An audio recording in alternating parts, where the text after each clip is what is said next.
Can libertarians and communists come together to undo the New Deal? An interview with Mike Maat. In this interview with candidate for the Libertarian Party for President, Mike Maat, we go over a range of topics that mostly try to stick to our common aims of reducing the size of the state. I didn't get to cover everything I wanted to discuss, such as whether Mike thought inflation itself was a form of class warfare, any insights from his time at the Office of Management and Budget that would be useful in budget reductions, if he would be open to declaring the debt and deficit a national emergency, although he is for reigning in executive powers, so that question might be easy to answer without asking him, if deficits serve any function whatsoever, whether he himself considers the Libertarian Party reformist, radical, or abolitionist, or something else. I also didn't get into his thoughts on the state itself preventing a shorter work week and whether he thought that should be made transparent to the U.S. workers just as much as where their tax dollars are flowing throughout the world. And lastly, I didn't quite get to discussing the impact of reducing the work week would have at the federal level for the entire economy as a whole. However, I want to thank Mike for joining me, and I hope this can serve as a future template for other communists to find common ground with others like Mike from the Libertarian Party or other organizations who wish to reduce the state and the size of the federal government. And I also wanted to make sure to let people know about his website, goldnewdeal.org, and his Twitter, @TermatMike, both of which can be found in the description below. We're with Mike Maat, and he is running for Libertarian Party in 2024 as a candidate, and a bit of a strange bedfellows here. He's a libertarian, I'm a communist, but we're here to talk about a possible coalition to reduce and downsize the government, and if this is a feasible or even desirable outcome. And so in this interview, I really want to hear what Mike has to say about all this and give him as much room to speak and clarify his positions and see what specifically he has in mind to accomplish this goal. And so again, Mike, welcome. And thank you. And so why don't like we said before, I'm sure you're tired of hearing this question, but why are you running for president? And why don't you introduce yourself a little bit? I appreciate it. Thank you very much, Zero. It's great to be with you. And thanks for setting this up and hosting this conversation. I am running for the Libertarian Party nomination for president because I'm a big believer in the libertarian movement and the libertarian philosophy. I suspect that there are places where you and I agree, and maybe I should start out with those right from the beginning, because some of these things are what's most important to me personally. I believe that our government is not one that can be trusted. I believe that it has gotten too large in scale as well as in scope. I believe that it, to the extent to which it ever did, I believe that it can no longer be argued that our government operates in the interests of its citizens. And I believe that the government that we should be tolerating is much, much smaller in size and scope than it is today. It turns out that our government, for example, took money from its citizens and pooled it up with money from people around the world and invested in a laboratory in Wuhan without sharing much information about that, right? And when something went wrong, both our government and the government that ours partnered with in China decided to, I believe that they were probably not in coalition in this sense, but each independently decided to keep a variety of facts secret from us. And we can argue round or square the extent to which anyone had good intentions. But I do believe that a government that keeps secrets from its own citizens, much less people around the world, is not operating in our interests. It turns out also to be true, for example, that our government took money from us, again, forcibly, and invested it again abroad, and again, without telling people much about it, in a different kind of foreign operation and put it in the hands of people who took it upon themselves to be their job to blow up a pipeline at the bottom of the Baltic Sea, which would have been considered an act of war against the good people of Germany a generation ago. And the fact that our government to this day is unwilling to admit its role in this, I find really disturbing, as well as the idea that the government engaged in this activity itself. It's going to cost the people of Germany hundreds of billions of dollars and in higher energy costs over time, and undermined a lot of relationships in that part of the world. I believe that our government's foreign policy is not in our interest. I also believe that our government's domestic policy is not largely operating in our interest any longer. The extent to which our government taxes us, not only to use in foreign military operations, but to transfer money from one American to another to run programs that may have been well-meaning in the beginning, right? I'm willing to concede the idea that there were a lot of people a century ago who believed that it was a good idea to create many of the programs that we still live with today, but that don't work very well. They don't work very well, objectively speaking. Whatever your goals may be, I think it would be very difficult to argue that either our foreign policy or our domestic policy in terms of economics has gone very well. So to give you the quick summary about myself, I grew up as a conservative, fiscally conservative banker. I was a Republican in the 80s and 90s. After working for a couple of financial institutions out of business school, I went to grad school in economics. I went to work for a couple of international agencies. I worked for the White House for a couple of years in the budgeting function. Then I went to work as a free market advocate in the financial services industry for many years. And then a buddy of mine and I launched our own business in strategic consulting and educating bankers and other executives in the financial services space. And then as a second career, I pursued something that I had put off for a long, long time. I went to the police academy. I worked as a police officer for 11 and a half years in Broward County, Florida, in South Florida, at the south end of Broward County in South Florida. I was on the road for 11 and a half years until about a year and a half ago, from age 49 to 60. And that was a real interesting experience for someone who's a libertarian. I was a registered libertarian for all of that time, and had libertarian leanings for my whole life. I came to libertarianism from what I would call the left-hand side, as opposed to the right-hand side that I started out with. I came to it from the left-hand side around the time I became a police officer.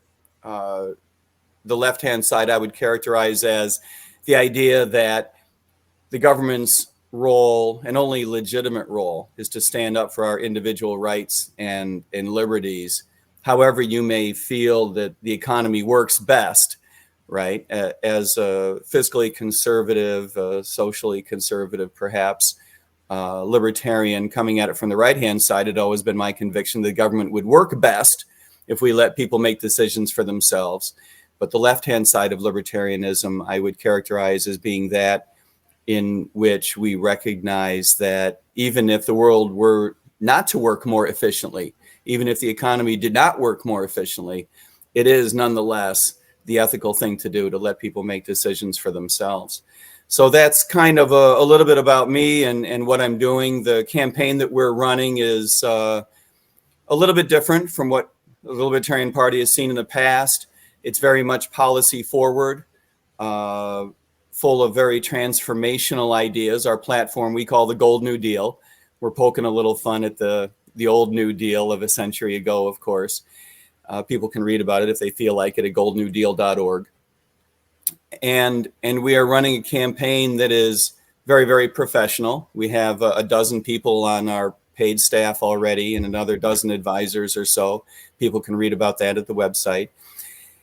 And we believe that strategically, both in terms of seeking the maximum amount of electoral support, as well as strategically in terms of spreading the libertarian message, it is the right thing to do to lead with a package of the most transformational ideas and to back that up with as much credibility as possible, which is why I believe that my own background in public service and public policy and in both careers is very, very important. So that's a little bit about me. I don't know if any of that is anything that your viewers would find particularly interesting, but that's a little bit about what's going on with us. No, thank you. No, actually, we don't disagree with pretty much anything you would probably have to say. Again, we would disagree on what it all means at the very end of it, but we don't disagree with literally anything you just said right there. And we do agree with, like, for example, that the state is I don't know if you would consider it this way. We consider it, especially in the article that I sent you, the greatest social ill facing humans and maybe humanity at this current juncture. I agree with that wholeheartly. Keep going. I like it.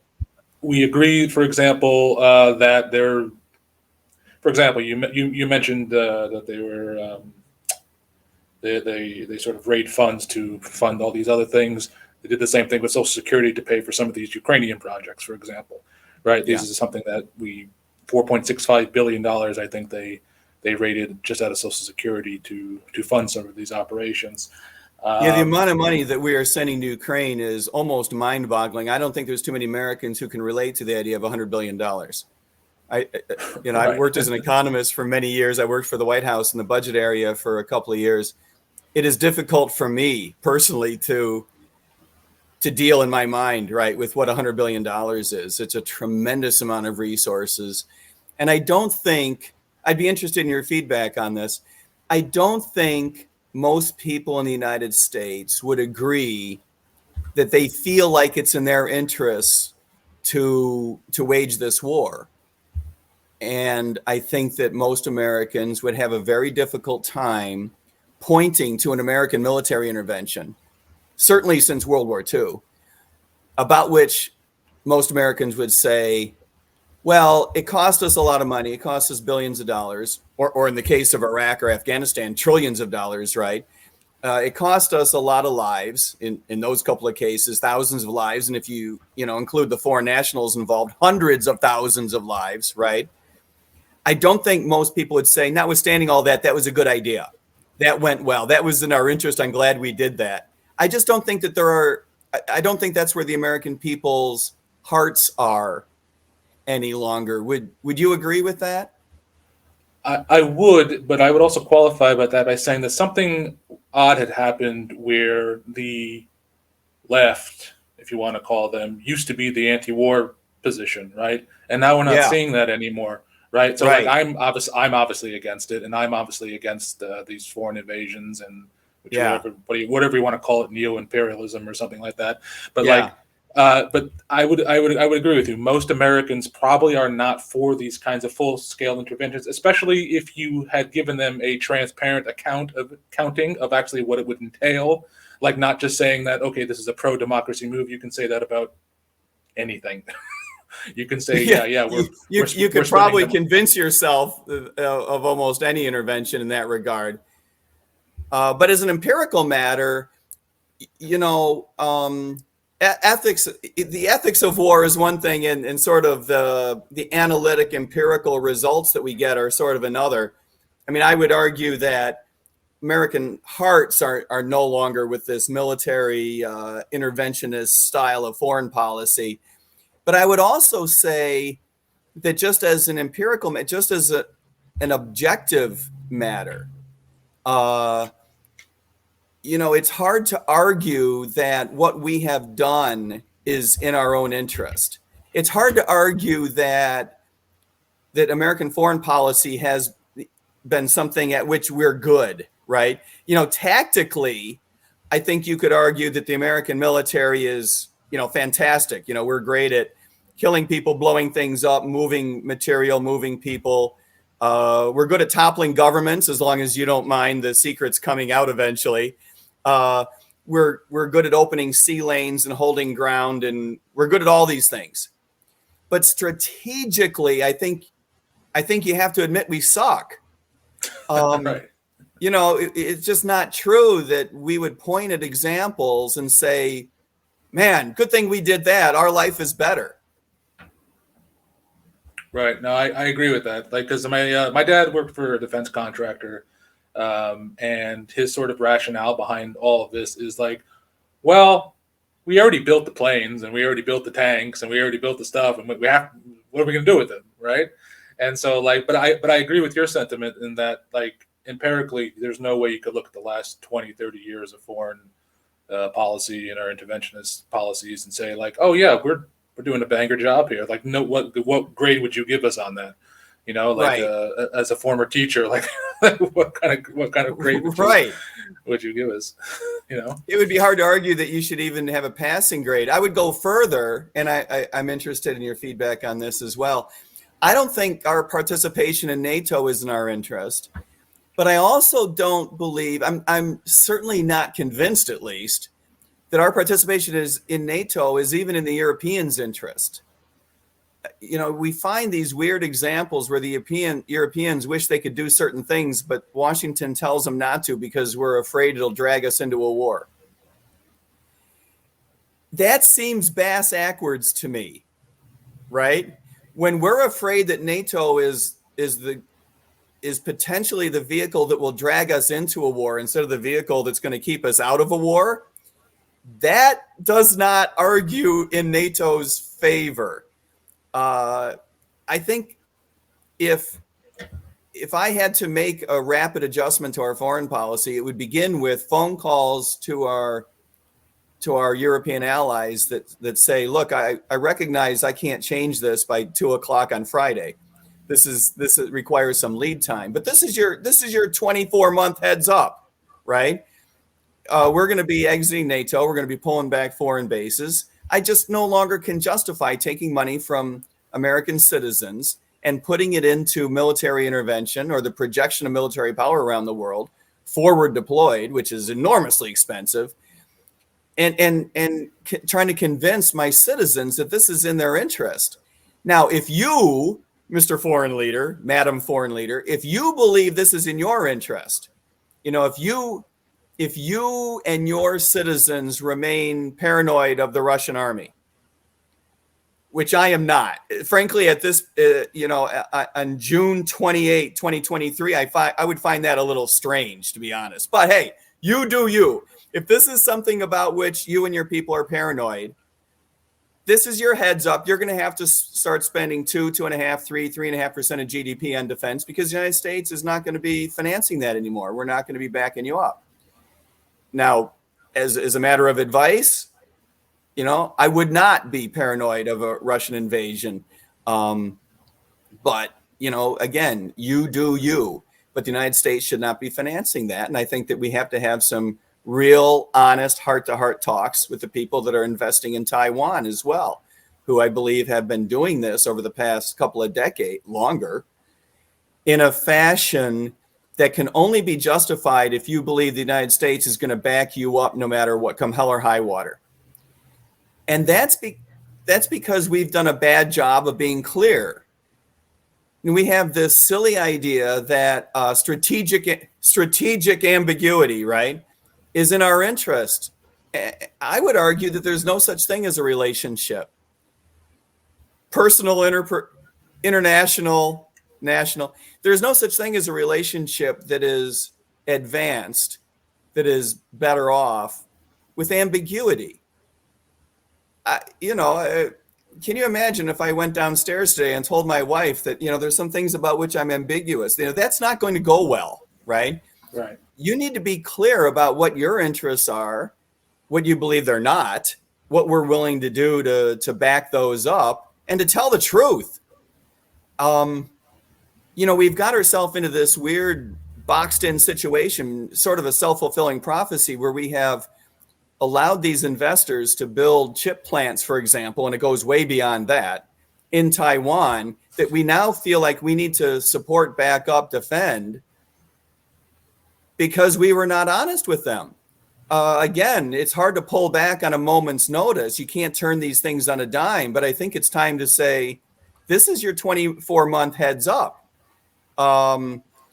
maybe pouring billions of dollars into your next chip plant in Taiwan is not so. Can I interest you in Milwaukee, right? Maybe maybe pouring money into Taiwan with the misguided notion that we're going to back you up if Beijing turns a certain mood. Maybe this is not in your interest, and I think we need to be candid with people. I'm interested in your feedback on that idea.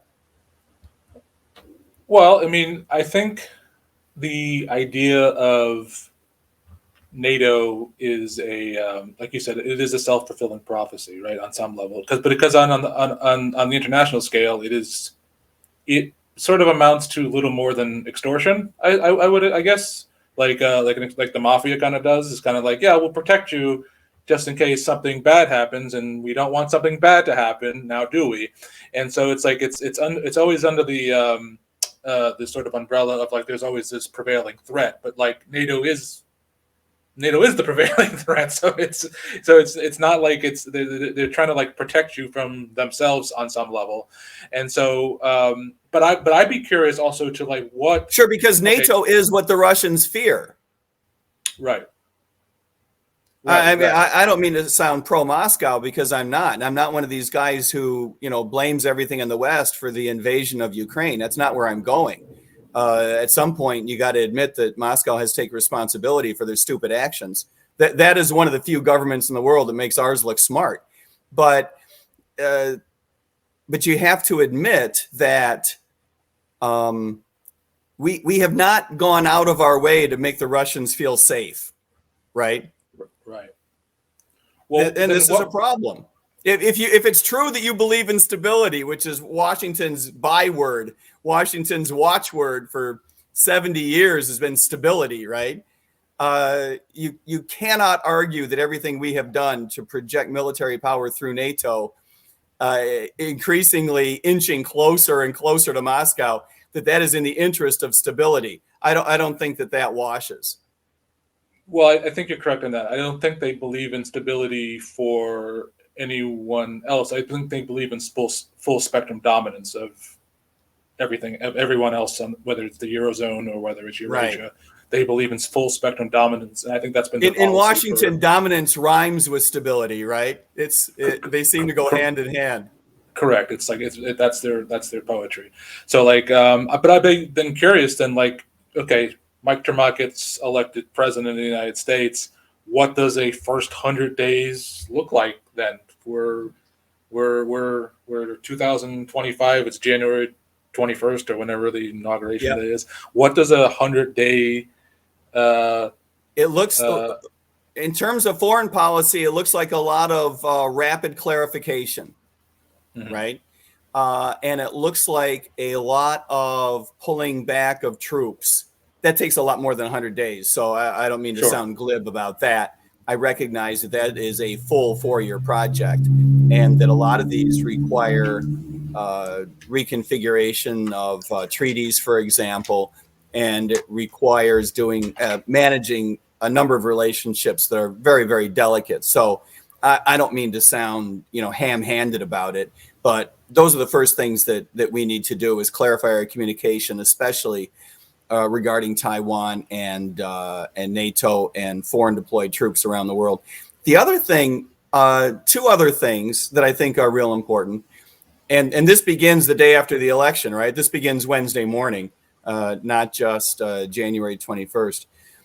You need to find a number of people to fill roles in the bureaucracy that believe, as I do, and I suspect you do, that the bureaucracy itself has gotten out of control, and that anyone who has spent as much time in Washington as I unfortunately have recognizes that to get rid of a function, much less an entire agency, requires winnowing it down, making it as irrelevant as possible, undermining its political stature, and then after some period of time moving legislation to get rid of it.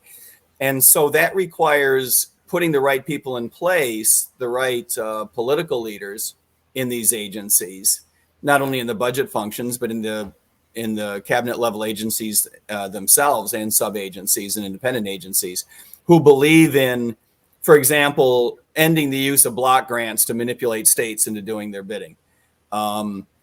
People who believe in slowing down the expansion of government, in reducing the size and scope, in reducing the expenditure, and going the other direction in terms of the political footprint of these agencies. The Fed and the FBI are two good examples that people talk about a lot, and I spend a lot of time talking about those two as well.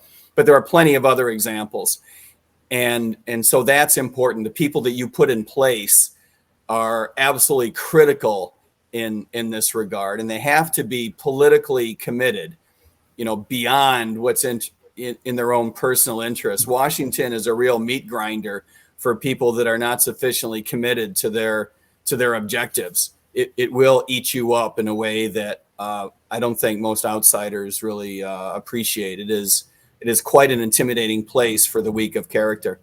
The other thing that has to be done is that we need to get off of this idea that the role of the White House, the role of the presidency, the role of the executive in our government should continue to be expanding. It needs to be shrunk down. So one of the things that we need to do is, as a default, consider all past executive orders to be null and void. Now, that means that you've got to assign a couple of young attorneys the day after the election to go through the literally thousands of executive orders now on the books and target which you can sunset on day one and which are going to require some period of time. And this, again, begins that 24-month clock that you've got to tell, in this case, not foreign leaders, but domestic leaders. You got to tell people on the Hill, and in some cases governors, but mostly tell people on the Hill, if this is something that you really believe in, that you were just politically piggybacking on past administrations to support because you didn't have the guts to pass legislation that would put these things in place. Well, this is your warning.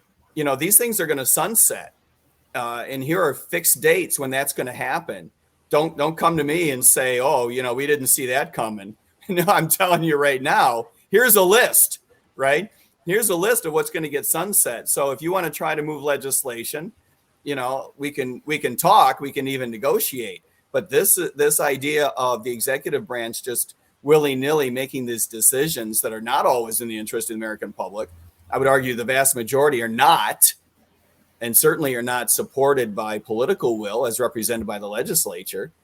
That's a crappy way to govern. Whatever your philosophy is, whether you're left, right, libertarian, communist, that's a crappy way to govern. And so we've got to stop that, because one of the things I really believe in earnestly is that there will be a libertarian president in due course.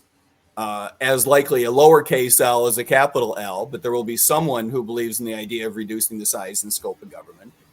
And that a big role of that administration is to teach the American public that you can withstand a smaller government and that your world is not going to implode, and that these reductions should stick long after that administration is gone. And I suspect you feel differently about certain results of that, but that would be my attitude about reducing our present government. Right. And so you mentioned that you would have to have key, strategic people in certain areas who are committed to this. And I'd be curious because one of the questions that I have here is I'd be curious if you think that there is so you mentioned adding government employees, but I wonder if you think there's also you have in mind a figure that is, because I know you said that, okay, maybe it might not take one libertarian presidency to get this into people's heads after 90 years of sort of of the nanny state, right? So, but in the first year presidency, is that you have a figure of how much you can get rid of, or where the totality of waste is, or if it's all waste, or if some of it's I don't waste, have a figure, but I can tell you in terms of priority, foreign policy is at the top. Changing our attitude toward monetary policy is at the top, and a blanket reduction in government expenditure and a control mechanism is at the top. we talked a little bit about foreign policy. Regarding monetary policy, I think it's real important that we go with a rules-based system. Now, we can all fight over, whether you think that requires a gold standard, whether that requires, a zero inflationary peg, whether that requires my favorite. I would argue strongly for what Milton Friedman proposed, which is a committed, constant, fixed growth rate in terms of the money supply. And it almost doesn't matter what that number is. You pick a reasonable number that is not far off of what expected income growth is over time, say 2%, 3%, something like this. Could be zero, but we don't have data that says that a deflationary economy is any healthier for us than an inflationary economy. So I don't know whether we're ready to bite that off. But pick a reasonable number in the 2 or 3% range. Commit to it. That's the most important part. So that any inflation that you see after that, you would know the extent to which it is the result of weird things going on at the business cycle. You would know that it is not because the Fed, for example, is changing the money supply dramatically from one year to the next, which is the situation we have today. And one of the, of all the problems that the Fed has, they include not only a tremendous amount of inflation, but unpredictable inflation. Now, there have been eras when the Fed has argued that's the best way it can work, is for the inflation that it puts on us to be unpredictable. And there's a great amount of theoretical literature to back up that notion. But it does undermine the economy's ability to deal with it when it is so dramatic and so unpredictable. And the fact that it's so much, we've had so much inflation over the last 100 years, not just in the last couple of years, but all added up. And as much as we all might love and respect so many of the people that have given their lives to trying to make the Fed work, I'm not one of these people who, runs down these hardworking civil servants, because I think they're evil. I just think as much as you might respect their effort, you can no longer argue that the Fed is able to live up to what it is that we have tasked for the Fed to do over time. As optimistic as we may have been, the last 100 years have shown that a central bank simply does not have what it takes to dampen the business cycle, at least not in a significant enough fashion. And for this reason, I would want to replace the Federal Reserve System with a rules-based system that controls the money supply by a computer, not by locking 12 guys and gals in a room and asking them what mood they're in this month. Right. Well, that's interesting because like Ben Bernanke in a couple of interviews has said that that's almost kind of how they do it a little bit. He said that we have this thing now called the computer terminal, and if we want to just credit whomever, we can just credit and just add zeros to whatever, and we can sort of wantonly, like you said, increase the money supply. But I'd be curious is because I was watching just to prepare a little bit. I was curious to like someone like Murray Rothbard thought on deficits, and he thought that like you really couldn't get rid of them. Do you feel like there's a reason why, for example, that deficits just couldn't be zero? I think deficits could actually be zero. The United States is in a different category than other countries, of course. You can argue whether this is a good thing or a bad thing. The United States has credit that is almost immaculate, notwithstanding its own stupidity, because of the status of the U.S. dollar as the world's reserve currency, and because we are an old, demonstrated, healthy government with relatively healthy institutions that everyone has come to know and love and trust. Today, people like you and I, we feel like a lot of that has turned into bullshit. But having said that, the government has no problem raising money whenever it wants to. I would argue that certainly outside the United States, you're probably better off running very close to a zero deficit budget as possible. At worst, your economy could probably run with a fixed ratio of national debt to GDP. You know, you could probably pick some modest number and say 10% of GDP could be represented as national debt. And that would be an amount that, you know, would keep financial markets trading. We would use it as a barometer for how well our government is doing in terms of credibility, whatever. You can make your arguments, right? But you can't, I don't think there's an argument to be made for either national debt increasing relative to your GDP, nor do I think you can argue for it being a really significant number compared to the overall size of your economy. I don't think anyone would argue that it's in our interest for us to be running now a national debt in excess of 100% of 1 year's GDP. We are in very murky waters here, both objectively. You know, we don't know what's going to happen if this keeps expanding and expanding and expanding. I would argue that given the path we're on, it's really unlikely that if we remain on this path, that the fiscal situation of the U.S. government is going to remain solvent through the end of the century. I think we're going to go bankrupt long before we get to the end of the 21st century. But even never mind that objective, you know, fiscal solvency argument, I don't think you can argue that there is an ethical case for the extent to which we borrow from our children's futures, our grandchildren's futures, just because it makes us feel good today. I don't like to throw around the word evil, but that is really bad. That is really unethical. You know, you've got to really think that you're the cat's meow for your generation to spend the kind of money that our government spends at the expense of future generations. You either have to have a low opinion of your future citizenry or a low opinion of what you think the role of the American government might be in the future. You know, if you're okay with the American government going under and the whole thing defaulting, then okay, at least I get your argument. I don't think that would be a good thing for a lot of people because there's a lot of wealth tied up in that could just evaporate. But the alternative is to steal that wealth from future generations to pay it off. There's no good way at this. I think it's a real ethical problem. Would you agree with that, by the way?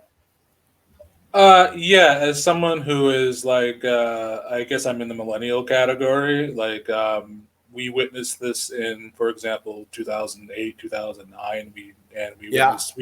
We witnessed. I was at Occupy Wall Street, so like we were fighting all these. We were very angry, and we recognized very early on that our futures were, for lack of a better word, fucked. Like we realized that there was the technical term is mortgaged, but I'll go with fucked. Yeah. We realized that it was already sold, right? We already know that it was bought off and sold. We already know that they parceled it out already, and they've already chopped it up, and they've already whatever. It's already been a derivative that someone else has already consumed. Like that, we already kind of figured it out, and we kind of feel the same way about Gen Z. So I've been reaching out to Gen Z and saying, look. If we continue on this path, there's not enough future to go around at this point, and that includes your generation. And so that's why, like, we've also made the argument for example, like sunsetting Social Security because it's just not going to be there for them at all. That's right. And it's not like I think you've made the argument before that some of it's population based, but also it's just they've been rating it for so long for so many damn things to be there. And it's a bad idea. It's a really bad program, and I agree with you wholeheartedly. It does have to be sunset. It seems to me that as a political strategic matter, that you have to phase this out, right? I don't like the idea of pulling the rug out from people who have been taxed their whole lives and then, you know, have planned on pulling money out and telling them, you know, thanks, Grandpa, but we're done with you. I think that the pain is going to have to be spread around. And unfortunately, your generation is going to have to bear what is likely to be a disproportionate burden in terms of, and your children are going to have to bear a disproportionate burden in terms of phasing that out because it is a Ponzi scheme, right? Yes. Yes. That's And someone's going to have to continue making those payments to resolve it. And I think that's a real shame. But I don't think that's too many Republicans and Democrats have argued that's a reason why we need to keep it going, right? I don't believe that that's true. I believe that the costs are what the costs are, and whether you steal it from people under the guise of we're going to give you a crappy rate of return to try to pull a fast one on people and convince them that you're not ripping them off when you are, or whether that's just being honest with people and saying you're going to have to kick in a few pennies and you're not going to get bupkis for it. This is just resolving, a Ponzi scheme that we launched 100 years ago. Either way, the costs are what the costs are, and we're going to have to bite that bullet.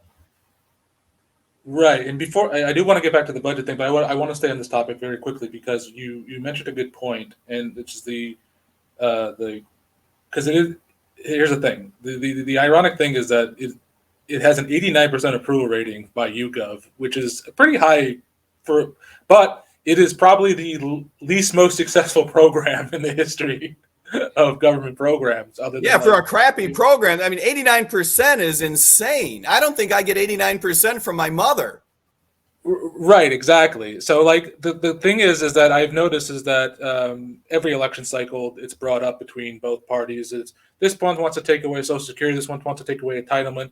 Donald Trump, I think a week or two ago, right before we set up this interview, I watched a video, and he was because he's running against DeSantis, and he says, "I'm never going to come after Medicare, and I'm never going to come after protecting the entitlement programs now because he thinks that differentiates him from the rest of the politicians in the Republican primary." And remember that Trump is not a conservative. Trump is a populist. And if that means, supporting some big expenditure program, then he's all about it. Right. And that's why I'd be wondering how you would sell this different, because I know one of your big things is I've watched a lot of now your interviews and things that we want to differentiate ourselves from the duopoly in Washington, especially fiscal conservative who are not fiscal conservative, social liberals who are not no longer social liberal.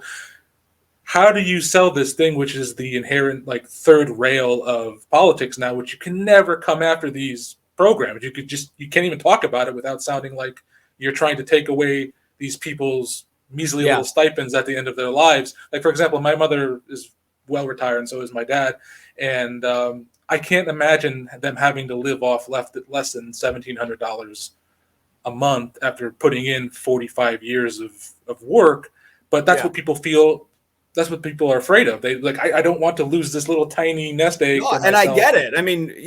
You're right. And I do understand that. And I think that while that might be a tricky conversation, it's a tricky conversation whose time has come.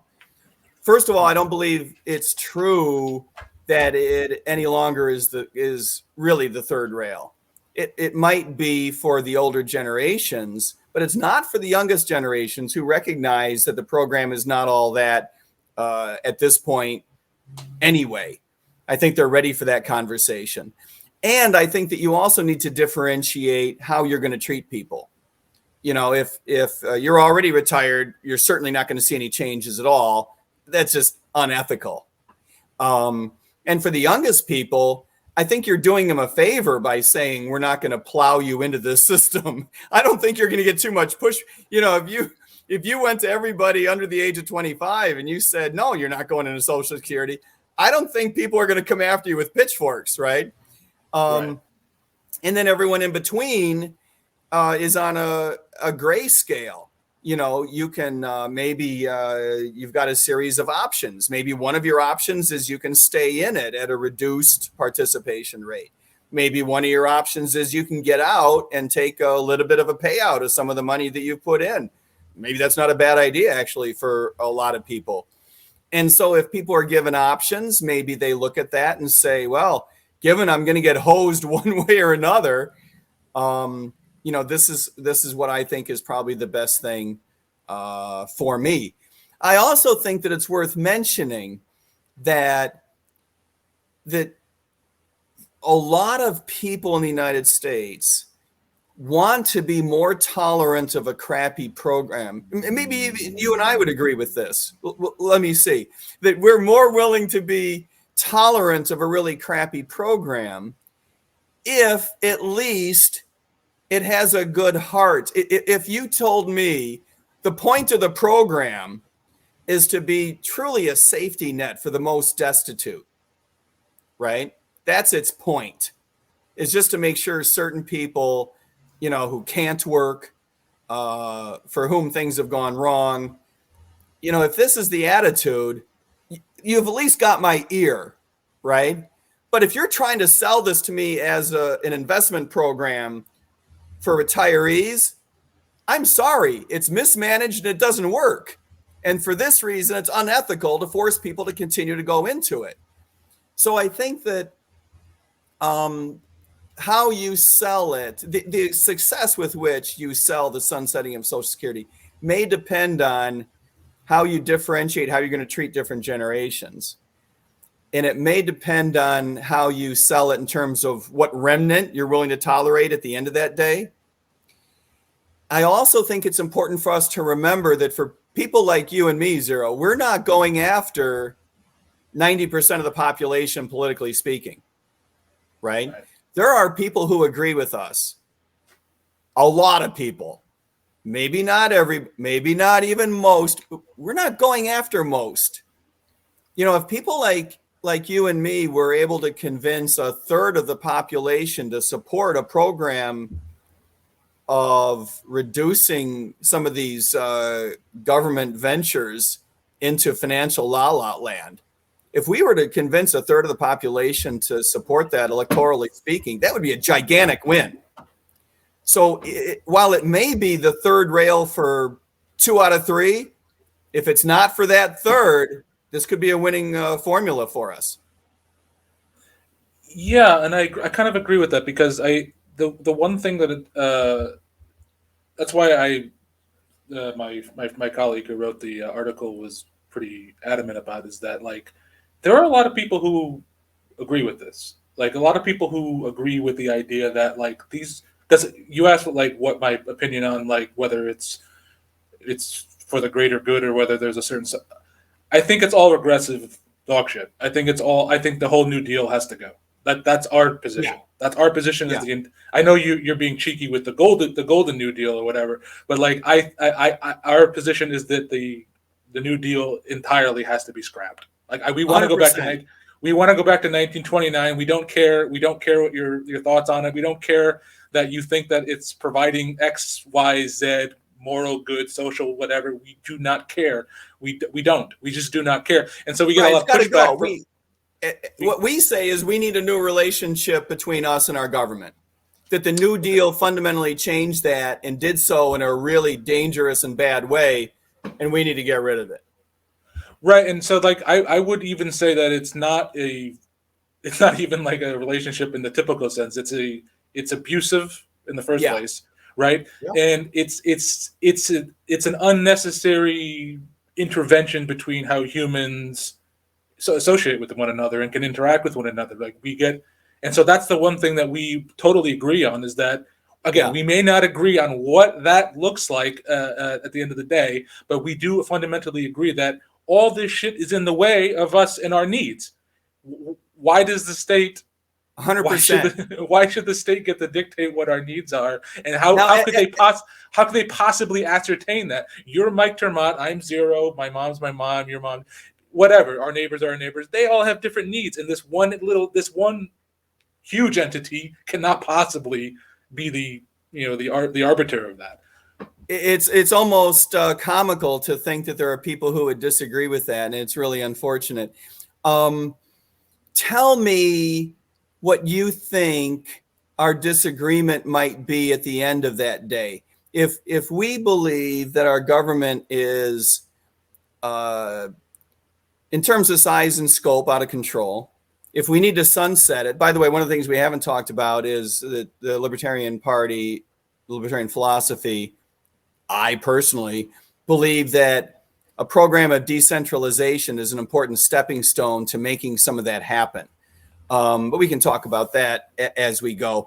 But tell me what you think that we might disagree on. If we agree on all of that, and we were to succeed in getting the government out of our lives, at least in a substantial way, if not perfectly, as I often say, we need to fight our way back to the Constitution and keep fighting even further beyond that, I would hope, in the long run. But for the moment, I think our target is to fight our way back to the delimited powers of the government and the Constitution.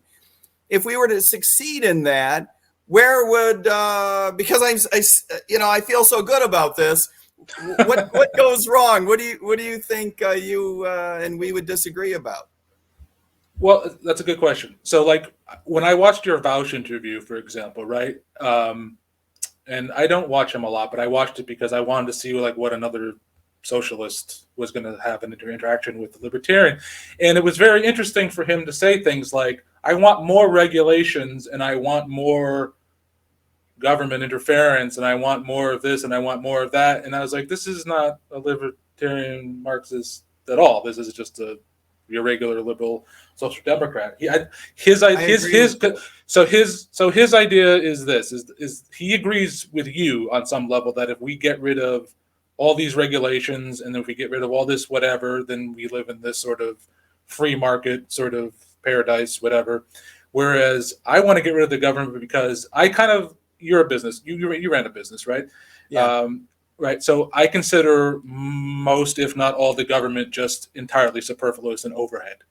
Like that's the way I view it. And I consider it the actual cause of the entirety of is inflation. Right. So like gives. And so I'm not an economics guy like you are per se. Like, but that's okay. You're in a great track. You're on a roll. Keep going. But like, so for example, the United States government consumes a lot of stuff that would otherwise not be consumed, that finds its way into the markets. It gives price expression to a lot of things that would otherwise would not find price expression. And so, like, if you take away a lot of that stuff, a lot of that, not only the parts of the government goes away, but the stuff that it's supporting that should not be existing anymore goes away. The dead weight, the rotten. Agreed, 100%. Of the market goes away. And so we thought in our worldview, the New Deal was set up to sort of prop up a lot of this stuff, right? And so our intentionally or otherwise, in effect, yes. Keep going. Right. And so when FDR, and by the way, this is a very interesting thing because like when FDR came to power, by the way, communists called him a fascist dictator, and now communists think he's some great savior of. I have noticed this as well. I've never talked about this, but I kind of have noticed that, and I'm glad that you brought it up. Is there a concerted? I'm not a conspiracy guy, but is there a concerted effort to make that switch, or is that just a sort of strange bedfellows type of story? So I think what happened is that. Like I don't call myself a Marxist because I think the term is just dead at this point. What happened was post-war Marxism is they couldn't explain what happened. They could not explain what the Great Depression was. They could not explain everything that came after it. They couldn't explain the collapse of the gold standard and everything that came after it. They just couldn't explain it. And so they had no other options to cede to the, for lack of a better word, the bourgeois economists and Keynesianism. They agree with everything Keynes says. And for lack of, all intents and purposes, we are vehemently against everything Keynes wants to do and implemented. Right? We don't want anything. Why would we agree with him? Why would we agree with, me as a communist, why would I want Keynesian economics at all? Like, why would I want this? And so, like, without a different alternative, they just sort of ceded every little bit of ground to it. And then if you look at, for example, modern politics today, for example, the CPUSA backs Joe Biden. What the Yeah. like? What is that about? Like what? How, because Donald Trump is worse or something like that. Like Yeah. this is not a way to be principled Yeah. at all. Yeah. And The success of the Trump train has created a great number of strange bedfellows in his opposition. There's no question about it. American politics would be difficult to explain to someone over the last few years to someone outside the United States. Right, correct. And so, for example, like the reason why I made a video basically saying that like the Libertarian Party, for all whatever communists want to disagree with it, are more radical than you now, and you've ceded the entire ground to it. And so, Yeah. and I don't mean radical like, oh, they're extremist and whatever. I'm talking like radical in the fact that they want to. They're more transformative, meaning they want to overcome. Yeah, more something. supportive of fundamental change at the institutional level. I agree with you. Yeah. Right. And so like we've ceded all ground to everyone everywhere. And so I can't fully explain necessarily why they worship FDR and his welfare policies and stuff like that. But they believe if you get rid of the welfare state, all of a sudden that people are going to be destitute and all of a sudden that, but it's like, do you not understand that the pricing standard has fallen off by like 6,000%? Your purchasing power is down 90%, and that's all come under the welfare state. So it's like, it's not, right. What are you afraid of losing at this point? You and don't largely have because of the welfare state. That's exactly right. Entirely because of the welfare state. Yeah. state. Yeah. I mean, not just in parallel, but for cause, right? Yeah. Right. Exactly. So it's a difficult argument to make at this point because if you've lived under it for generation after generation after generation after generation, and you have this notion that, oh, it used to work and it used to work before a certain date or something like that. Why can't we go back? So, for example, Bernie Sanders has his Green New Deal, right? And it sounds whatever, right? And it sounds like, why can't we go back to this new compact between the workers and the state and whatever? And it's just like, because it was never set up that way to work that way in the first place. It was never meant to like ameliorate all the social ills, and it's never solved one social ill. You can't point to a social ill that it's solved. It's not solved. No, and given the perverse incentive structures that it puts in place in so many cases, I think it's really undermined a lot of communities and individuals' lives, stretching from, I mean, just fill in the blank, from bad schools to broken families to black markets. Just the undermining of our social fabric is something that we will look back on. I hope we will look back on a couple of generations from now and say that was a horrific and, thank God, a temporary phenomenon in American culture that was foisted upon us by American government, and we have outlived it. But that's a lift, and we need to get there. So I guess my question is, if we were to reduce the size and scope of government and get back to one of delimited powers, and we can all argue, what exactly that looks like, but if we were to succeed in some measure, do you share my optimism that we would be better off? And what do you think would happen at that point? You're not a Marxist. Do we then live happily ever after in a society driven by freedom with individuals making decisions for themselves and doing so in a way that helps us both economically and culturally, as I do? Yes. Yeah. So like, I believe in the plurality of, like you do, of the people, but I believe it at the level of even like I said, to the one degree of the person, right? Like it's not just like a region here, a region here. Yeah. So where we probably differ is that, like, I think that it, and again, we can quibble about, like, again, what comes after, but like the way we think of it is that without the inflationary policies that the Federal Reserve and the United States, because like, and that the government has been sort of championing for the last 50, 60 years or so, is that it will cause a deflationary spiral, like it happened between 97 and 2000, where they did balance the budget, right, for example, for 4 straight years, and then the Asian markets just crapped out, right? And so we don't think without a mechanism to restore this, which we're removing us like a key component for them to be able to restore, quote unquote, the rate of profit. And so like that is where we think what happens, and we think that that will allow people. Like, I'm not a collective. The misnomer about like Marxists or communists or whatever is that we're this big collectivist group, and that we want this big government, and we want this big, Right. and we're all going to just be this one homogenous sort of identityless group of people. And it's not true. The way Marx talks about it, for example, in a lot of his works, is that the terminology we'll quibble on, but like the proletariat, okay, whatever, the proletariat assert them. That's the only way they can assert themselves is as individuals. It's the only way it works. It's the only way it actually works. And so like when I read a lot of like Mises' stuff, and I read a lot of like it's like I can see a lot of the overlap and the parallel. And we just disagree on what so like what you would call like free markets, I would just call free association.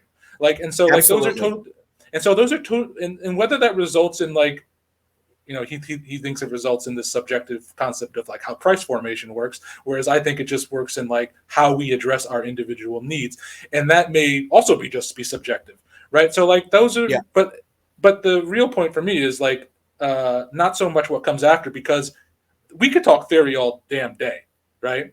The real point is like we have to hold hands together, right?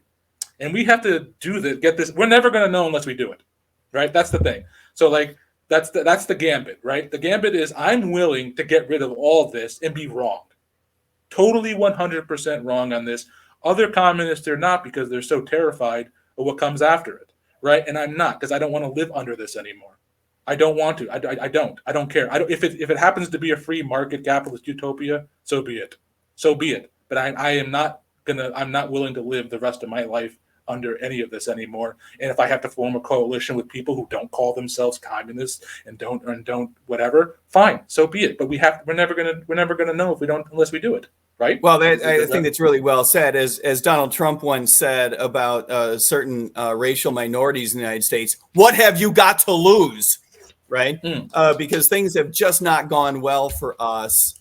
In any group that you look at, things have not gone well in the United States. Our government is absolutely going the wrong direction, and that becomes clear not only in terms of, you know, where government intervenes, those parts of the economy don't go well. The parts that are completely under the government's control, like government programs, have not gone well, and foreign policy, which is so much under the control of the government, obviously, has not gone well, either ethically or empirically.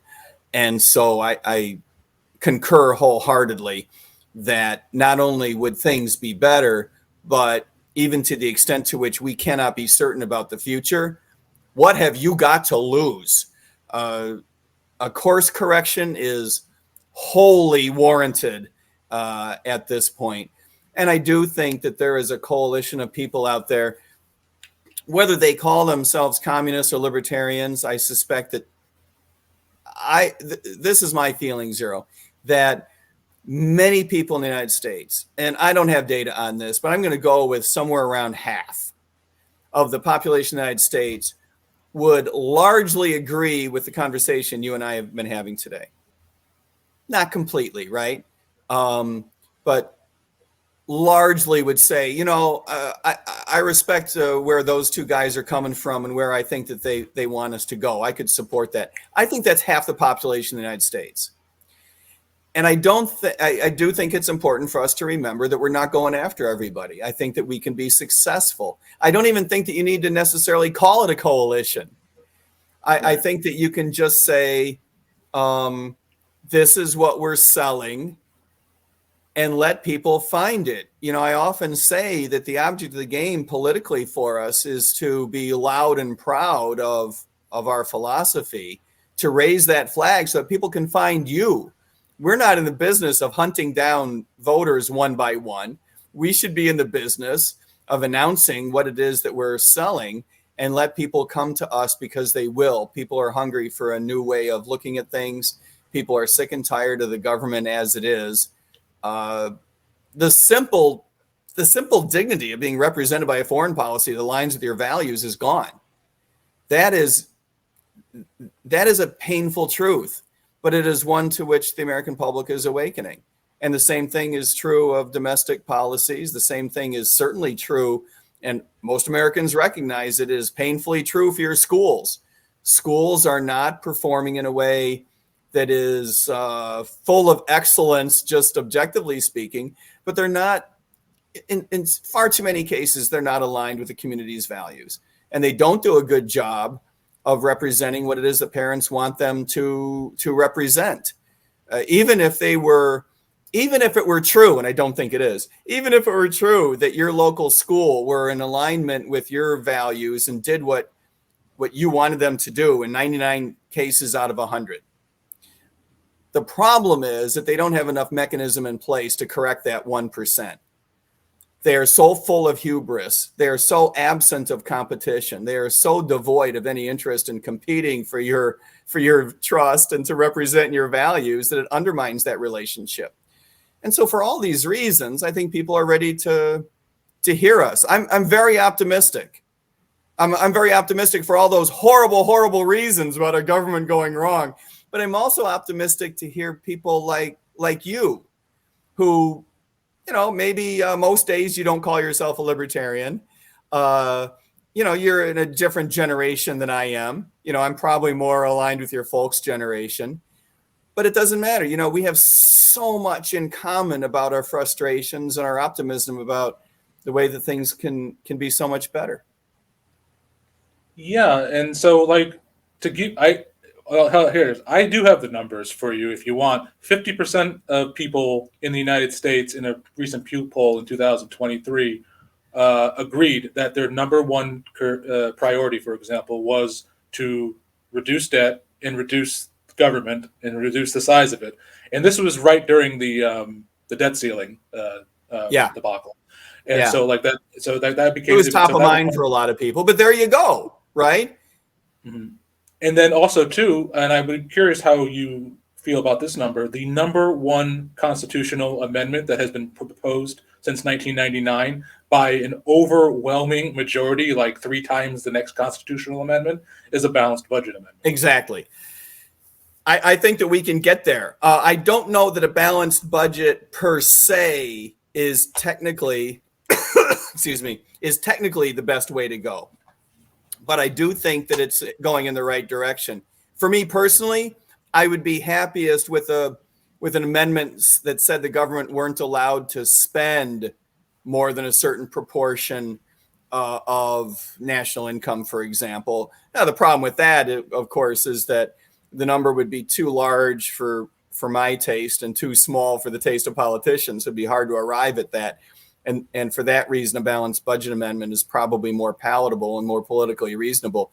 But of course, from our perspective, the problem with the balanced budget amendment is that you could satisfy it operationally by raising taxes, and it's not necessarily a happy thing. But to the extent to which you believe that taxes are less opaque than printing money behind people's backs or issuing debt and obliging your grandchildren to pay it back, at least that is a small step in the right direction. But to your point, yeah, people are supportive of doing something to correct our fiscal ship going forward. So yeah, that's very, very important and heartening. Good for you for bringing it up. Well, I'd be curious also, what do you think about how inflation is? I mean, I have so many questions, but how inflation is measured, because they don't really factor in government spending and all these other things in it, correct? It's like CPI. Well, government spending is really strange because so much of it is in markets that are not competitive, and so even efforts to include some of those things is very difficult. The government does make an earnest effort at accurately measuring inflation. But whether you think it's accurate or not, it's a huge number. When you consider 5% inflation, for example, we have gotten so accustomed to hearing numbers like this. That is a staggering figure. You think about 5 years of that, right? You're talking about well over 25% change in the overall consumer price index over a 5-year period. That is amazing. And when you consider how much of many Americans' wealth is tied up in things that are dollar denominated, that can be a very, this is no joke. This is something that is a very big deal. And to the extent to which it causes greater fluctuations in the boom bust business cycle, this is a very big deal. This is not something to be toyed with. Right, right. Now, I guess one of the other questions that I was sort of wondering about is that um, if you were for like running as a libertarian, and we don't have much like I don't know. I tried to do as much research as I can on other libertarians who have run either locally, or I know Johnson was the governor of New Mexico and whatnot. Yeah. Like, so I looked into sex. He claims that he ran and then when at the end of his term that like he was a smaller government and stuff like that. But if you look at the numbers, the budget grew and also the debt grew. How now he got rid of 1,200 workers, which is nothing. But like so like not it's not nothing, but it's also not like No, I hear you. I'm with you. Keep going. So like I'd be curious is like why how do you prevent running as a libertarian and then wind up having to govern like a generic Like anybody else? like anyone else, and what do you think like the barriers are for that, like what's in the way of like what's prevented him from just doing slash and burn, like screw it, I'm doing what I want, I'm doing what I ran on, we're not raising another cent, we're not expanding, we're not going into debt, we're not taxing anyone else to compensate for it. How does that work when you get to that level? I think there's two answers. There's two buckets of answers. One is the politics of it. If you're interested in being reelected, you've got one foot going the wrong direction already. You've got to be ready to recognize that you're going to go out as a one-term president. A lot of people are going to hate your guts. You got to get your brain around that. You know what I mean? If that's not your cup of tea, if you can't stand to live the rest of your life that way, then this is not a sport for you. This is a blood sport. It's going to cost your blood, and it's not going to benefit you. You are probably going to lose most of the public, half your friends, and probably even a quarter of your family. People are going to have a hard time understanding in the short run. And understand 4 years is a blink of an eye. People are going to have a hard time in the short run understanding how government can withstand the kind of cuts that we're talking about. And remember that Republicans and Democrats have had up until now as their main objective keeping the other side out of power. So both sides are going to come after you, right? They're going to do everything they possibly can to make you either look stupid, sound stupid, or behave badly. So that's not going to help. There's no reason for mainstream media, or for that matter, any other media, to give you a fair shake. So, to the extent to which you can manipulate the media to get elected in the first place, that's going to be based on you running as an underdog. That's going to be based on the fact that you're going to sell a good story, that you're going to create a human interest story, and the fact that people are rallying around a whole new set of ideas and sticking it in the eye of Republicans and Democrats. But once you're in power, they are going to be all in on the idea of just shoving it to you. That is not going to be a happy thing. So that's number one. And Gary was a reelected guy, and I'm no expert on his New Mexico gubernatorial successes, so I don't want to run him down behind his back. But that is a big concern, is the politics of it. And the other one is the legal aspects of it. You can shrink down agencies. You cannot sunset them without legislation. You can replace the leadership of many of these institutions, but it takes legislation to sunset most of them. You can effectively break up the FBI into component parts. You cannot completely get rid of it the way that we eventually want to. But there are steps that you can take. In both those cases, there are steps that you can take regarding the Fed unilaterally that are going to make a lot of people unhappy and even nervous in the short run, but are in the long run in our interest. But that requires a little bit of patience and a whole lot of salesmanship. And yes, in terms of foreign policy, there is a lot that you can do unilaterally. So you have to run at that real hard. And as a governor, you don't have that huge category where you're in charge of so much that the legislature has to follow along. By the way, in terms of projecting military power, a libertarian White House would quickly say, we do not engage in military intervention without an act of war being declared. And we do not believe an act of war should be upheld without support of the majority of states. And that's going to create a very high hurdle to clear that politically is going to put you in a good place. You know, you're going to say, to a certain extent, my hands are tied, no matter how I feel about it, against projecting power abroad for the sake of nothing more than, preserving our military hegemony. We're going to make the case that this is not something that people are interested in. And the beauty of that is that subsequent presidencies are going to have to make the case de facto. They're going to have to say why it is that they believe that policy is inappropriate, why they believe that they should have the authority to take that power to themselves. So things like that you can set up that'll make you successful in the long run, even if people hate your guts in the short run. Right. It's very difficult to run as basically the angel of death on all these things. Yeah, when it comes to some of these programs, yeah. If you're the guy that set in motion the termination of Social Security, you're probably going to have someone else start your car. Right.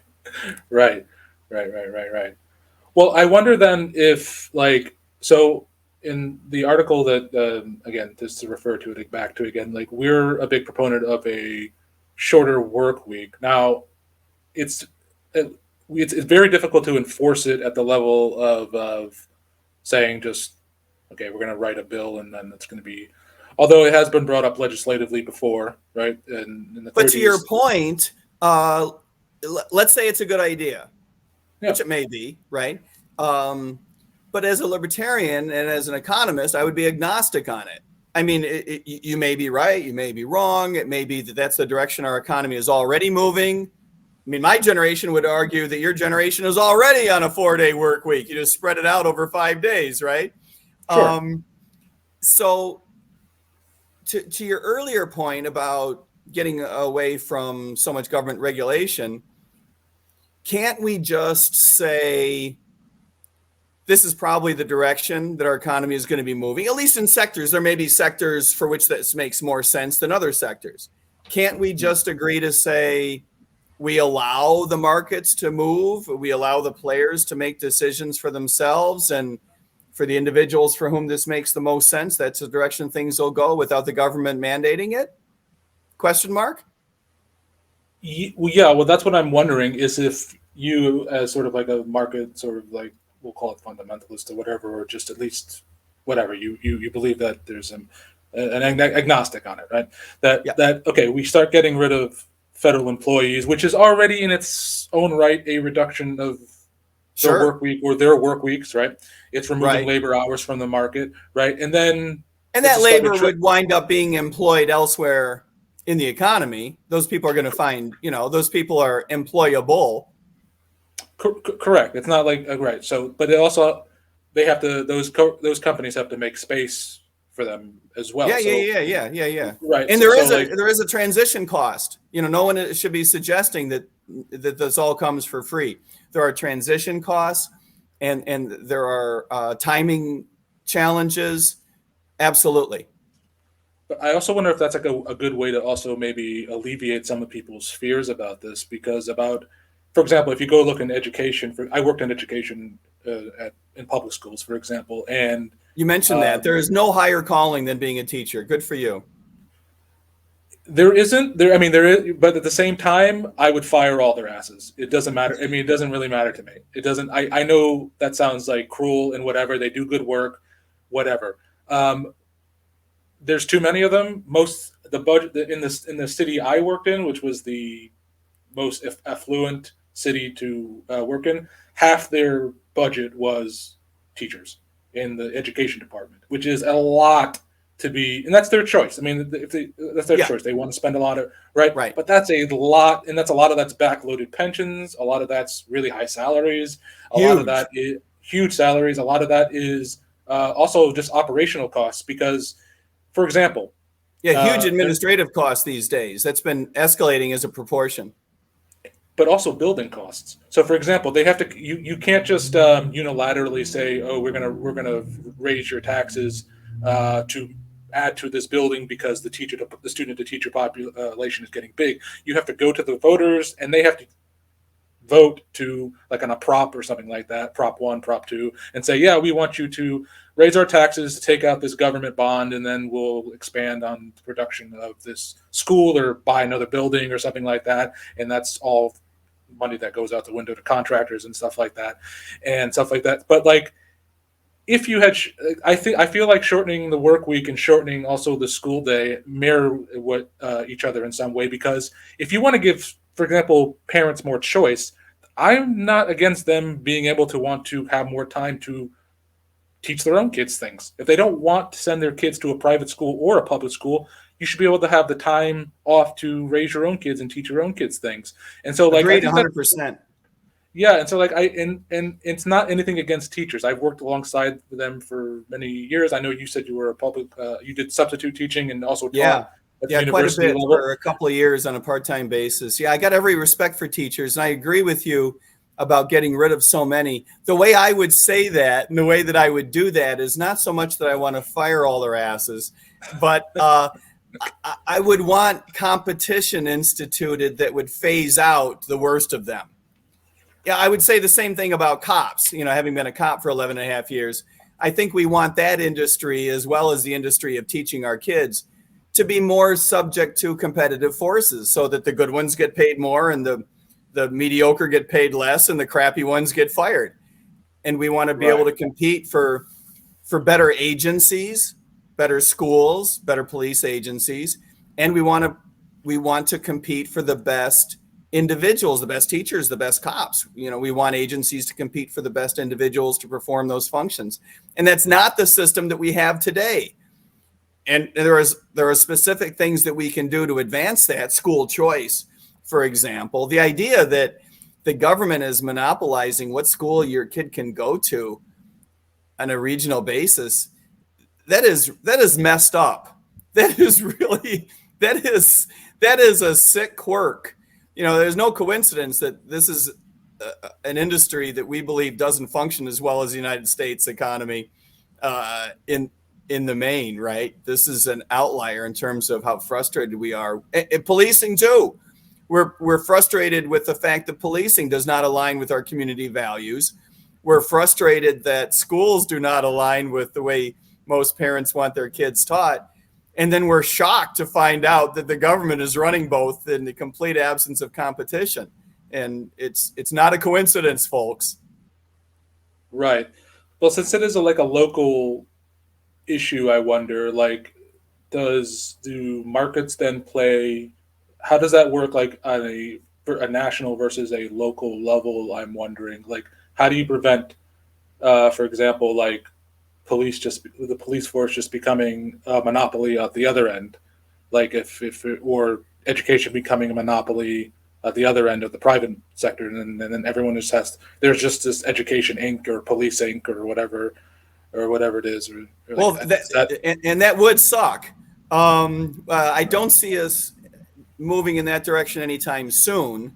You and I better stay in touch. Let's have this conversation annually and see how we're doing. But I do think that state laws can be written in a way that gives more competition in each of these cases. The police department that I worked for example, the city that I worked for only had two choices in terms of who was going to police that community. Either the police department which was made up of municipal employees, or they could fire all of us and hire the sheriff's office. And those were basically their only two choices. There was another police department in the area that might have been persuaded to bid on a contract. But the law did not support the idea of a private sector organization coming in and bidding for those contracts. And I think that that's too bad. In the long run, I believe that just like private schools should be in a better position, and so many of them are in a better position today than they were 10 years ago. But private sector schools should be in a better position to compete for the contracts to provide public education, public financed education.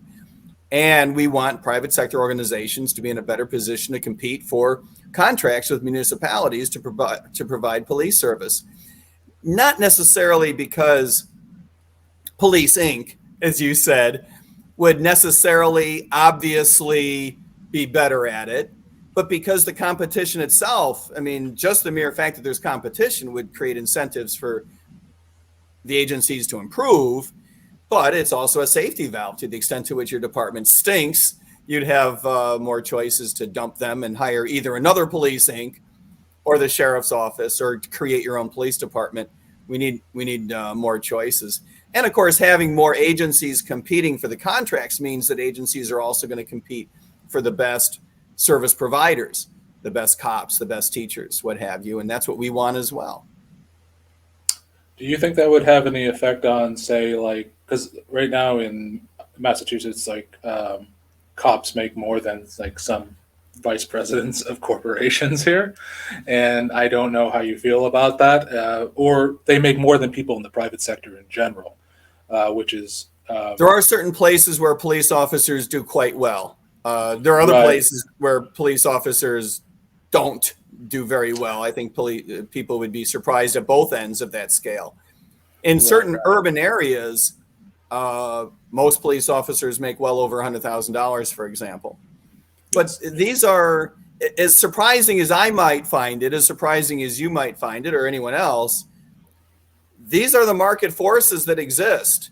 You know, I don't think that you want to be, as an alternative, I don't think you want to be in the business of competing for police officers based on nothing but price. You know, I don't think you want just the cheapest ones, right? If you were in Broward County, Florida, and you ran an ad that said, I'm paying $35,000 for police officers, who wants it? I don't think you necessarily want to hire the first 10 people that respond to that ad, if you know what I'm trying to say. It's a job that requires a tremendous amount of discretion, a tremendous amount of training. I would be happier giving everyone a raise and going with 90 officers instead of 100, for example, in many cases. I have often said, and I made this well known when I was a cop, that I often thought that our mayor's correct strategy should have been, never mind arguing about whether you're going to get a 2% raise, a 4% raise, or a 6%. Never mind all that. I'll give you a $30,000 raise, right? I'm going to pay you not only more, but a lot more. But here's what I want. I need the right to fire you just because I'm in a bad mood one day. I need complete transparency in terms of discipline, training. I need to be involved in training myself. I need to be involved in hiring myself. I need to be involved in who gets promoted. I need transparency in terms of discipline. And I need that not only for me, but for my community. And we want to be able to compete for the best officers, not just the best officers that grew up in our community, not just the best officers that grew up in our department. So I'm going to be pretty demanding. You're going to get rated on your performance. I'm going to pay the better ones more, and the crappy ones I'm going to fire over time. If this does not sound like an environment in which you want to work, you know, this is not for you. But if you're the kind of person that is willing to be held accountable, to work your ass off, to be recognized and compensated for such, and here's the most important part, you're going to be held accountable to the standards of our community that we as politicians set, not your union, not your training facility, right? That's very important. Now, if this isn't your cup of tea, that's fine, but that's what's going to be working in our town. I think a lot of officers would sign up for that. I think a lot of officers have a libertarian streak in the sense that they're skeptical of their government. They're registered Republicans for the most part, but they are quite skeptical of many of the stupid things that our legislatures ask police officers to do. And so I'm convinced that a lot of police officers are ready for a new way of doing business. That the old way of being protected by your union, being able to show up and do a crappy job and getting paid the same whether you do a great job or a crappy job, I think that's a regime that's ready to fall. And I'm very optimistic about that. It's a culture change. All culture change takes a long time. But I think we are slowly going in the right direction, and we're ready to start taking bigger leaps and bounds in the right direction soon. Interesting. So like you do see that this fits into your paradigm of decentralization then? Absolutely. If I'm hearing you correctly. Yes, 100%. 100%. This is not a federalization program, not even a statewide program, although I do believe that state laws need to be loosened up to allow for more competition. But I think that that's the direction that both teaching and policing are both going to go in the future. Less control by their unions. Their unions will continue to exist as bargaining units to demand more money.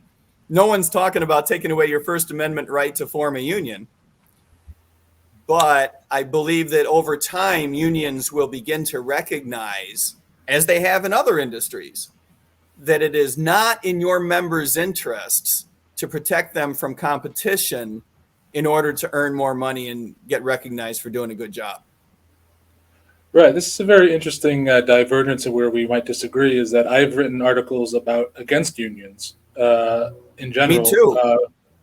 Because not just because they're anti-competitive, but because they're anachronistic. Like they're not. It's not like it's 1915 anymore or anything like that. Or that's right. Or whatever. And they don't even actually serve the purpose of the people who are working within the union. They accomplish very little. Like, for example, if you look at the Starbucks unions, for example, they have unionized 249 or 250 stores out of 12,000, which at that rate, not a good batting average. No, and it also would take them the rest of their natural-born lives and the rest of their kids' natural-born lives and their kids' natural-born lives to unionize one chain store to do it. And so it's not really an effective strategy for bargaining. And it also doesn't, like, if you're so hell-bent on getting your raises waged, for example, it's probably the least effective way of doing it. Well, I agree. My only point was that I don't think as a public policy matter, you have to battle the existence of unions. I think that market forces will undermine the strength of unions over time, and that unions will diminish. I think that they will represent fewer and fewer teachers, fewer and fewer cops, and where they remain as residual organizations representing teachers and cops, they'll have a different attitude than they have in the past. That's my only point. And it's an empirical matter. I mean, we'll see, right? It may be that 40 years from now, there's almost no police union or teachers union left. We'll see. Well, I guess in terms of like the sheer number of teachers and cops and government workers, like we just saw Elon Musk, for example, axe I don't know how many percentage of his Twitter employees. And as far as I'm aware, Twitter still is working, and it's probably working just as fine. Yeah. Do you think do you have an idea in mind of how much of like the workforce is just entirely superfluous right now to overall? Because if the tech sector if Elon Musk basically just snapped his fingers and said, "You're gone," Twitter is working, as far as I know, operationally fine, and they didn't need those workers at all. I mean, yeah, they maybe be reabsorbed back into the economy somewhere else, but it doesn't seem I'm sure like that they will, and the economy will be better off in the long run for it. Notwithstanding, I'm sure there are some serious transition costs imposed on those individuals. I feel bad for them, but but in the long run, the economy will be better off. It is an interesting question, labor force optimization inside of any one firm. Firms typically do overhire. You're never certain. By the way, this is just an observation. I'm not trying to excuse anyone, right? But firms typically overhire because it's difficult to know in advance who's going to work out as a great worker and who's not.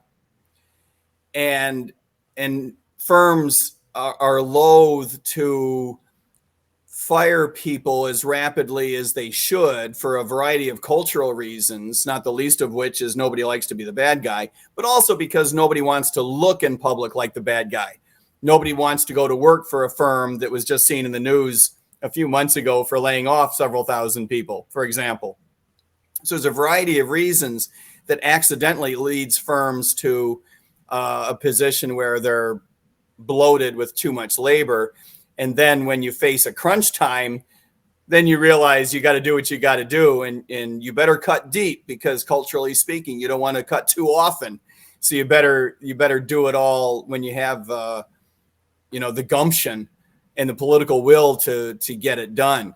But yeah, the literature is rife with examples of institutions going through these cycles. And these are, this is one of the things that exacerbates the boom bust cycle in general, because you see firms getting bloated more and more while the cycle is strong.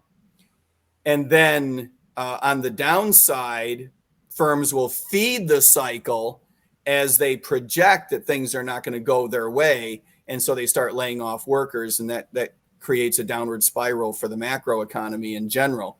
So, so that definitely, that's something that's obviously outside the control of the government.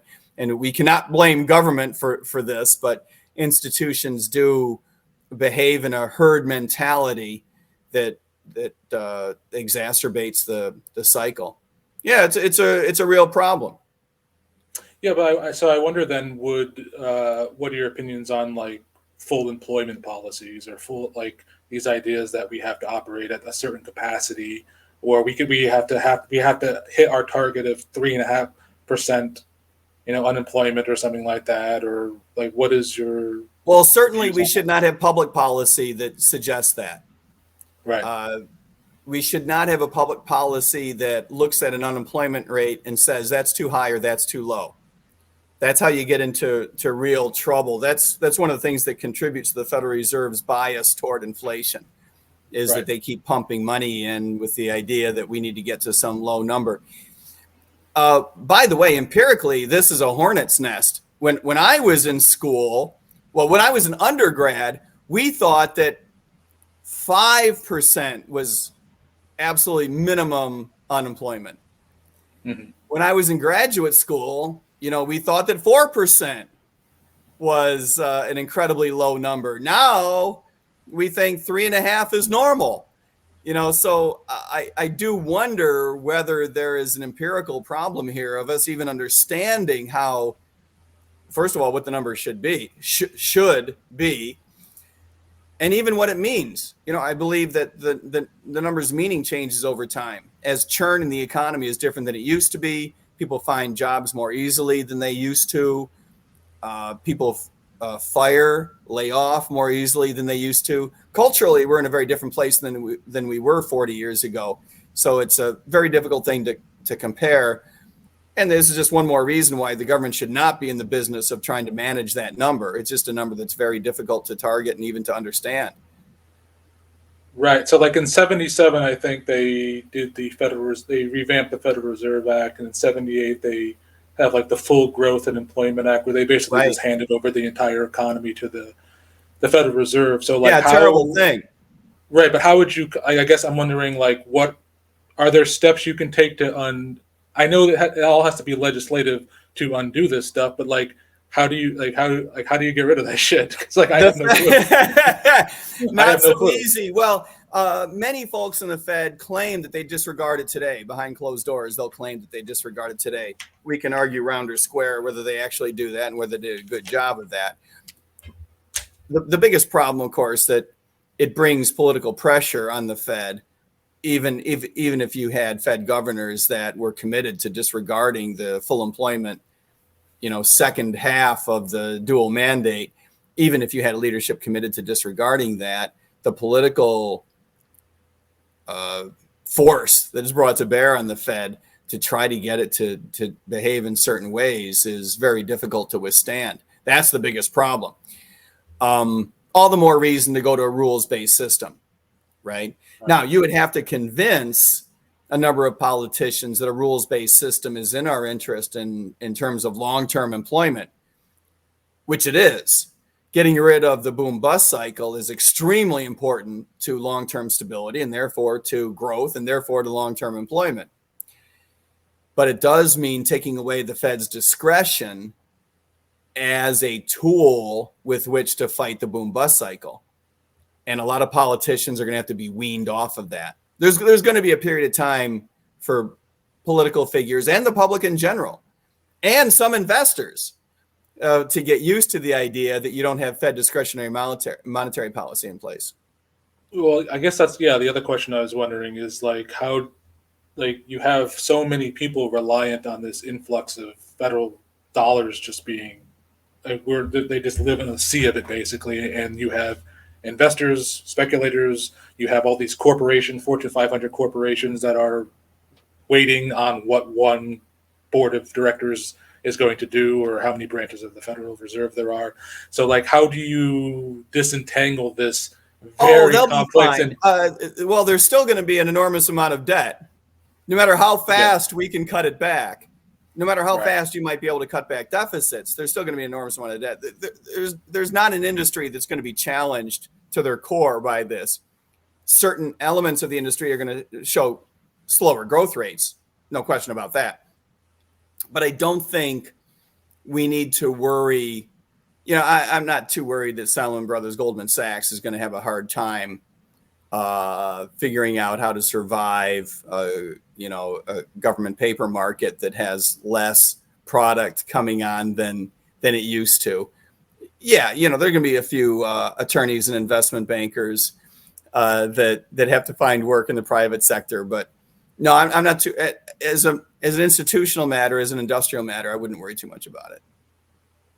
What about companies like the service industry, which is this close away from being very highly automatable at that point, where it's kind of okay, you take away all these subsidies all of a sudden, they can't make ends meet and they can't.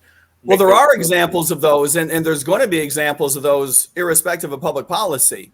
Artificial intelligence is going to fundamentally change the way a lot of services work. I don't believe it's going to be quite the upheaval that some people worry about. But in the long run, it's going to be an upheaval of profound and fundamental proportions, not just in terms of how people change their employers, but how people change the way they conduct business and do their jobs, even if they don't change their employers. Even if your assignment remains the same and you remain employed by the same company, your world is going to change. But to your point, yes, there might be businesses that go out of existence, and that churn, whenever there's a technological revolution, as artificial intelligence is going to impose, there is going to be a little bit more churn than usual, but we will come out on the other side of it healthier and more competitive than ever because of it. Yeah, I guess because part of this interview or this discussion really is also talk about the coalition, but also talk because I really want to understand okay, how principled is Mike Maat on there's another situation like the Great Depression, and all of a sudden you have all these people calling on the government to do something, save us from whatever. Put Humpty Dumpty back together again. Make it all work for us. Make it all magically work for us, because that's if there is another. So your question is, are there examples where government intervention makes sense in our economy? Is that the fundamental question? No, the fundamental question is what would you say to that? I mean, because there would be enormous pressure on anyone who is president. Never mind a libertarian president, but a libertarian president who's hey, no, the market's going to take care of this, rather than the government's going to take care of this, and we're going to do quantitative easing or whatever their version of it is to stimulate the economy again. Because that's what people, in 2008, 2009 were, someone do something about this, the Treasury Department, someone do something. Nancy Pelosi, please help us, or whatever. And that was fundamentally mismanaged. We were nowhere near the kind of situation where we should have been considering government intervention at any level, much less the $1 trillion level that we were at. That was really fundamentally in my view, fundamentally misunderstood regarding what the core problems were in that recession. Look, fundamentally, I think your question is, pardon me, the fundamental question is, are there examples where the government has a role to play in getting out of a recession or a depression? I don't want to say it's impossible. Never, never, ever, ever, never, ever, never. But rarely, almost never, ever. The only time that a government should be involved, and of course, the problem is that if the government gets involved when it doesn't need to be, it sows the seeds of the next one, right? We all know this. It sets up incentive structures for firms to misbehave. It undermines the way the markets are supposed to work. It sends the wrong signals in terms of the allocation of investment. It ruins all kinds of things. Pardon me. So the question is, what are those examples, if they exist, where the government should get involved? The only time that the government should get involved with a recession or a depression for the sake of righting a ship is when there's an industrial level, not institutional level, an industrial level market failure, where the entire banking sector is just unable to provide financing. That is really something that we haven't seen in the United States. We saw a little bit of it in 1929, 1930, 1931, but it would have to be that and worse for the government to step in and say, we're gonna guarantee the borrowings of certain organizations under a certain rubric, but it's hard to imagine that happening in a modern sense. All of the examples that we've seen of government intervention the last 30 years have been mismanagement, have been unwarranted. I apologize. I'm going to have to go. I've been sporting a little cold this week. Okay. But I appreciate you taking the time to talk to me. You as well. And if you want to keep in touch, we should do so. And I'll post this when I'm done just rewatching it, making sure there's no issues and whatnot. But I really enjoyed talking to you. I didn't get to all the questions I wanted to, but I think we had a good conversation anyways. And if we can talk in the future, I thought it was terrific, and I hope that we can do this again in the future. And I guess just one last question: do you think like libertarians and communists could actually get on board on that? I mean, irrespective of the names we call ourselves, do you think this is an actual possible thing? Well, I do. I don't know that you need to call it a coalition. Yeah. I think that people can work together as individuals. I think that we each have brands that would undermine our ability to bring individuals on each side of our teams, right, together. Right. But that's a problem. But if you were to lead with policy as opposed to brands and names of philosophies, you'd be better off. Yeah, I agree. And so, for example, I've been talking to a lot of MAGA people as well, and it's the same thing. I don't try to get into any sort of Marxian terminology with them. I just try to talk dollars and cents and policy and what we can do to what we agree on fundamentally. Like, we're all humans and we all have our needs, and they all seem to be relatively similar. And we all very disgruntled with the state, it seems to be like. And it seems like if you get past the aspect of the nomenclature, like, oh yeah, we're all on the same page. So like, I think that, I think I agree with you, and good luck with I honestly, Zero, I think you're onto something. I would be very optimistic. But like I say, I think the brands are going to be the one thing that gets in the way. Yeah, I agree. And once you get past that, though, I think it's Yeah. it's simplified. But again, thanks for talking to me, and good luck with the rest of Thank your you. campaign. This has Good been luck with the rest of your terrific. You meeting. got a great program, and I enjoyed every minute with you. Thank you so much. You too. Have a good day. Enjoy the rest of your week. You too. I'll Bye, Mike. talk to you. Talk to you, Mike.